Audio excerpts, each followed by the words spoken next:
Boy, howdy, have I never thought I would be leaping to just talk about this, but 2.11? Holy crap, it's actually quite impressive, and I'm not even talking about Aether Raids, which I have actually been enjoying quite a bit. We'll be discussing common practice with Aether Raid and everything else a little bit later, but I just want to say, good job, IS, on this story here, at least. And that's not something I thought I would be praising a lot of, because wow, they put a lot of dedication in not only to this paralog, but also in doing something that I didn't think they would actually be doing. Intermingling original ideas and creating a new way of interacting with characters that were from other games. And having them interact with original characters as well in a meaningful fashion here. In this case, I'm only going to show the introduction cutscene here, but you get the basic idea. There's a lot more actual writing here that is seriously kind of enjoyable. It makes you feel something for Azura, which is not something, I thought I would see in Heroes, and not only that, it adds an original concept to that. I am thoroughly impressed. That, of course, also means that the original banner here, which, by the way, this is an original banner based around this storyline that you're seeing play out right here in this paralog, and it actually kind of makes sense as to why, in some regard, at least when you think about it as what's happening in the story. Again, I don't want to spoil it, I'm just only going to go with the introductory cutscene, where it kind of explains what's going on here, and why, certain things like even Camilla's in existence, and goodness gracious me, I'm actually impressed. They actually spent more time on this than I think they ever spent on a lot of the portions when it came to chapters of Book 2.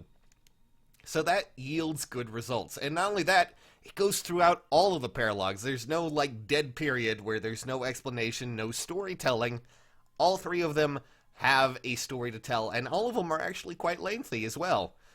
And, of course, we get more characterization and more character building out of a character that isn't originally from Heroes either.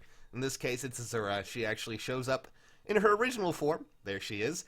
And, she actually has a bit more story to tell here, and you kind of get an idea of how she felt about things, and it gives a bit more interesting little tidbits about, of all things, a character from Fates, and goodness gracious me.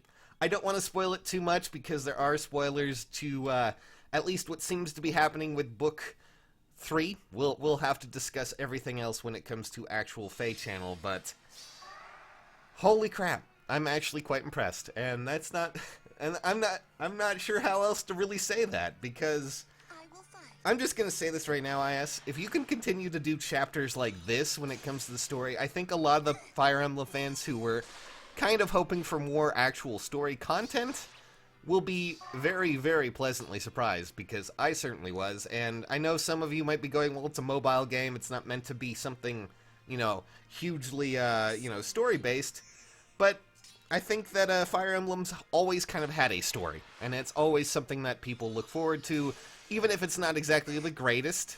Some people may differ in opinions when it comes to game-by-game, basis, but, it's always something that I think, we need to remember, that Heroes does have to carry on a little bit of that tradition when it comes to that.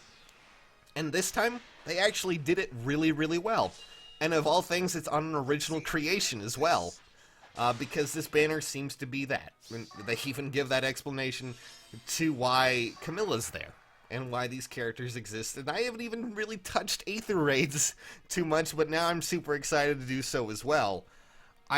I'm thoroughly impressed. I'm actually quite taken by this, and it's really interesting to see, of all characters, Loki interact with a younger version of Azura, who, obviously was going through some troubled situations in her case when it came to Fates when she was younger.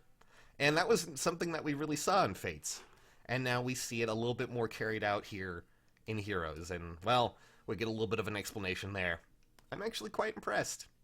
Quite surprised. I'm hoping that this will yield better results for paralogs in the future, but I really highly suggest, if you want a decent enough story and at least see maybe a little bit of a, a light at the end of the tunnel when it comes to story-based content for Heroes, you actually take a look at this paralog and read through it, because it makes you feel things. It makes you feel for Azura. It makes you feel for all these characters here.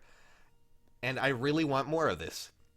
This is how you should do a paralog. This is how you should do a chapter in a book. this is how you should, make a story.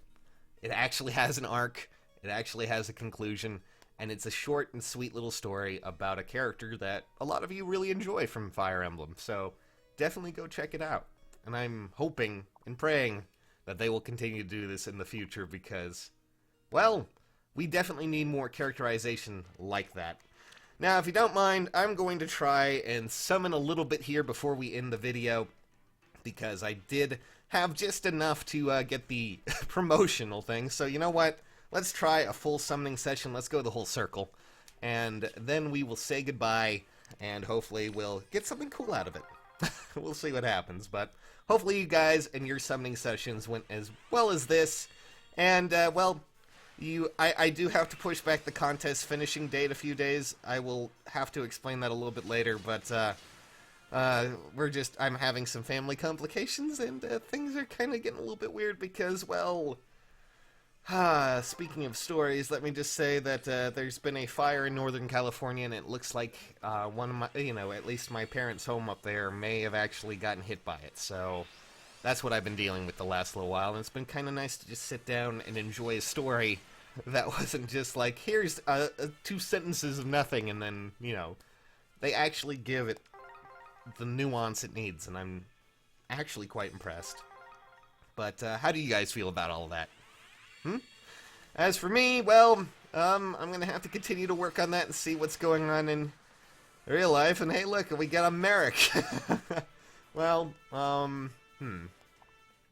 honestly, that's just it. But the contest will end in a few days from now, so if you haven't already, go check it out in the description below, the Gleam contest. As I'm kind of trying to get, some family situated down here, because they're having to come down here due to the forest fire. Well, I may be a bit busy, but I hope you guys all have a fantastic time. Let's see what we get in our blue. Still looking out for that male Corrin. I still want him very badly, but, well, I'm not expecting too much. I got a Noe, which is a blue dragon. Not quite the blue dragon I was looking forward to, but hey, there's my summon wheel, guys.